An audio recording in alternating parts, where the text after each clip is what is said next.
अरे असली इरादा कि रूपवा के जाल में धरा गई दादा। क्योंकि ये मगध से, मगध वाले बेवफा हो गए कि समझे न पानी ताहर अरे असली इरादा। रूपवा के जाल में धरा गई दादा। ये मेरे लिए गा रहे, लेकिन ये लाइन एकदम इन पे बैठती है। केहू के रुबावल बहुत बात नहीं है, केहू के रुबावल बहुत बात नहीं है, रुबा के हसावल बहुत बात होला, कन्हैया लगावल बहुत बात नहीं है, नजरिया चुरावल बहुत बात।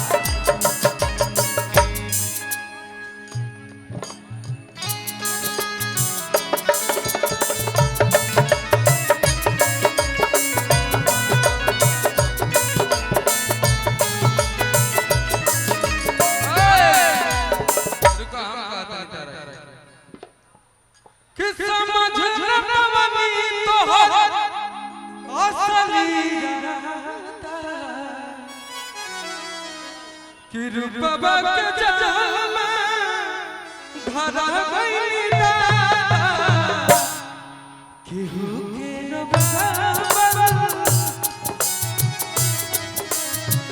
केहू के रुबावल बहुत बात नहीं, रुबा के हसावल बहुत बात।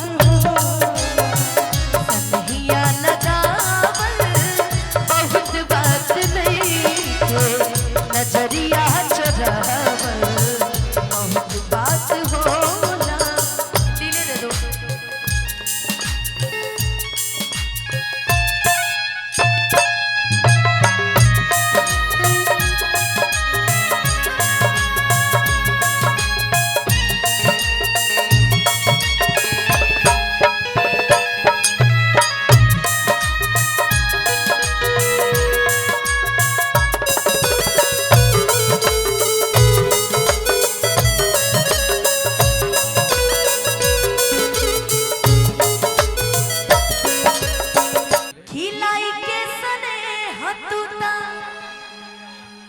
अरे चाली गईल जब से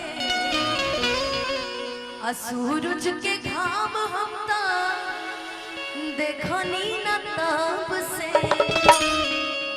कि असरा धरावल बहुत बात नहीं, असरा धरावल बहुत बात नहीं, असरा पुरावल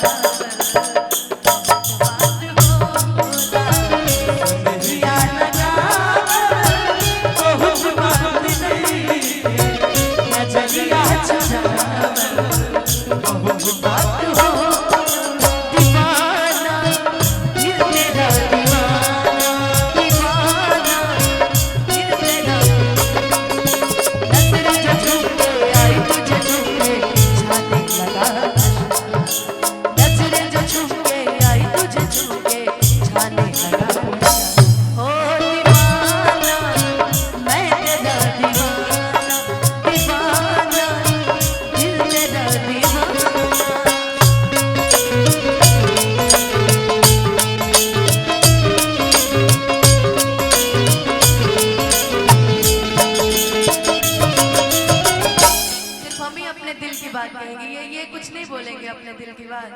हम तो बोल दिए जो हमको बोलना था। आप बोल दीजिए। हम बोल दिए। आप बोल लीजिए, उसके बाद हम बताते कि अभी हमारे जीवन में क्या चल रहा है। अरे तो खुली किताब तुमको छुपाने से क्या फायदा। जितना इंसान छुपाता है उतना पता चलता है। इसलिए हम जिसके साथ है डंके की चोट पर, नहीं है तो वो भी नहीं है। किलो गवा के पतिया कही दिहल तू सही कि देबा तू धोखा, कबो सोचल ना रही कि पाके दूसरा के भाई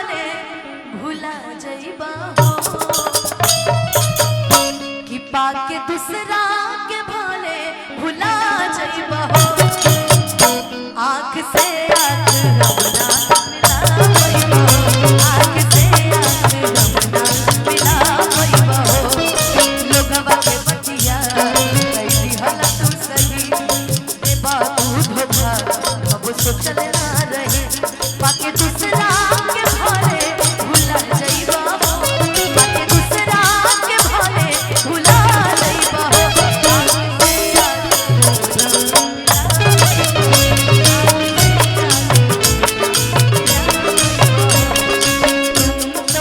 धोखेबाज हो वादा करके भूल जाते हो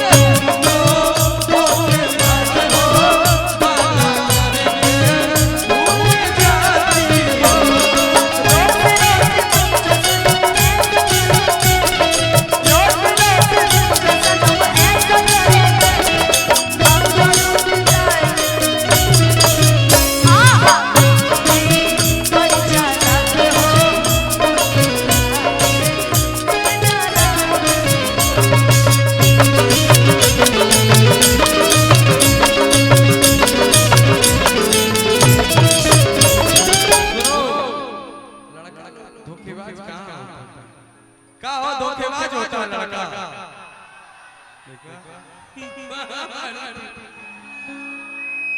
कि हर बात पा हमरा से तू ता करत रहल वादा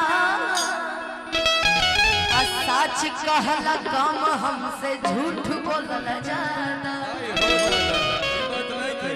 कि हर बात पा कहते ना हर सच चीज ना कड़वी होती तो इनको कड़वी लग रही है कि हर बात पा हमरा से तू ता करत रहल वादा आ सच कहला कम हमसे झूठ बोलल जाता तो सुनो बोल बोल तो बोलिए दे आई कि चोट मरल बाड़ा तू कब खा जाइबा हो चोट मरल बाड़ा तू कब खा जाइबा हो आँख से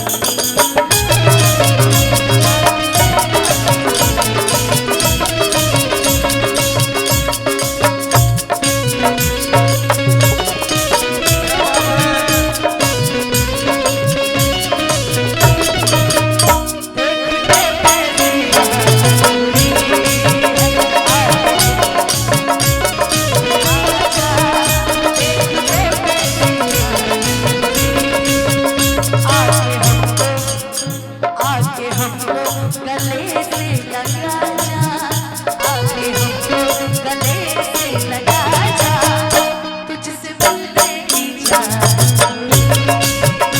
आजा आजा पिया अब तो आजा देख तो कैसी हालत हुई